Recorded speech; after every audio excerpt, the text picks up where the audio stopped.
আইজগর ভিডিওটা মুই এককালে মগো আঞ্চলিক ভাষায় বানামু। মগো আঞ্চলিক ভাষা মোর দ্বারে খুবই ভাল লাগে, কিন্তু মোর কর অতটা অভ্যাস নাই। তাই বানাইনার লাগিয়ে আজকে একটু চেষ্টা করতেছি যে আমার আঞ্চলিক ভাষা যে কি এতক্ষণে আপনারা ঠিক ভালোমতোই বুঝতে গেছেন। মুই বরিশাল্লা মাইয়ে হ্যালোই আমার কোনো দুঃখ নাই। বরিশাল্লা মাইয়ে হয়েছে বললে যে সারাদিন কেতার গাট্টি লইয়ে ঘোরাঘুরি করি এরকম ভাবার কোনো কারণ নেই। শীতকাল যাওয়ার লগে লগে মোরা মগো খেতা গাট্টি সব উড়েই থুয়ে দিছি।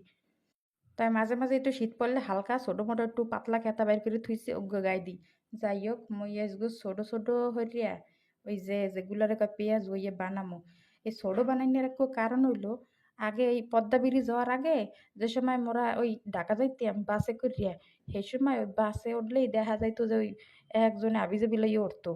ওই আবিজাবির মধ্যে ওই যে ছোট ছোট যে পেঁয়াজ হইয়ে খাইতে যে কি ভাল লাগতো ভাই, কিন্তু আমি বুঝি না যে ঠান্ডা হয়ে যেত হের পরও কি মচমচছে জম্মের মজা। ওই আমার জম্মের পছন্দ, যদিও খাইলে গ্যাস্ট্রিক হয়, বাইরের খাওন তো।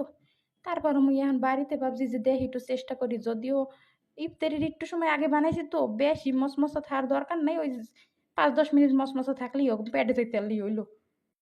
কথা একটু বেশি কইতেছে, আসলে বরিশালের মানুষেরা কথা বেশি কয়। আর হেসারা মুই ছোটবেলায় দিই কথা বেশি কই, লেগে মগো ঘরের মানুষ বিশেষ করে আমাগো ঘরের ভাইয়াই আমার সবসময় আমার জারি মারতো যে তুই এত বেশি কথা ককা, তুই এত জোরে জোরে কথা ককা, তোর ভয়েস এত জোরে কে, এত লাউড কিনলি গে তোর ভয়েস। বললেই আমার কোনো দুঃখ নাই। বেশি কথা যারা কয় হ্যাগো একটা বৈশিষ্ট্য হইলো হ্যাঁ প্যাডের মধ্যে কোনো কথা চাপাই রাখতে পারে না। হ্যাগো প্যাড হইলো গিয়ে মনে করেন ফ্রেশ। এককালে ছোট হলে সাবান খায় যেসব মানুষ হ্যাগো যেরকম পেট পট ফ্রেশ থাকে, আমারও প্যাডেরও ফ্রেশ। আমি কোনো কিছু চাপাইতে পারি না, মানে কোনো কিছুই চাপাইতে পারি না। প্যাডের মধ্যে কোনো কথা চাপাই রাখতে পারি না। যে মনে আইবে হ্যাঁ মানুষের যেরকম ওই মানুষে আমার লাগে, কিছু কিছু মানুষে মোর লগে আবার করে কি, সরি আমি মাঝে মাঝে বেশ শুদ্ধ বলে চেষ্টা করি তো।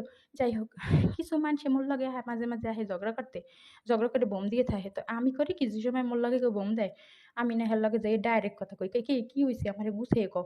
আমি মনে করি যে কেউ লগে ঝগড়া হইলে সরাসরি কথা কই ভালো, কারণ সরাসরি কথা কইলে কি হয়, এই মানে কার কি সমস্যা বাইরে আহে। হইয়ে গেছে আমার পেঁয়াজু বাজা, ছোট ছোট পেঁয়াজুই বাজে। মুই এবার অত ভালো রান্তারি না, মানে ছোটবেলায় কোনোদিনও রান্না বাড়াদারে যাইনি। ওই মায় রানতো, আমি ওই বেশি হইলে কি করতাম, ওই পেঁয়াজের ওই পেঁয়াজ কাটতেও পারতাম না, ওই মরিচের বোঠালাই দিতাম একটু। ওই এবার আবার ওই শীতকালে যে ধনিয়া পাতার ওই যে এই শিকড়টা হেইয়া ছাড়াইতাম। আর ঘরের কয়েল জ্বালাইতাম আর মশারি টানাইতাম। এর চেয়ে বেশি কাম আমি কোনোদিন করিনি। রান্দা বাড়া ধারে কাছেও যাইনি। আমার মায় না আমার বিয়ের পর মাঝে মাঝে কইতো, মনু রান্তারস। আমার বুইনে তো আবার মাঝে মাঝে কইতো কি, তোর রান্দা খাওয়া যায়।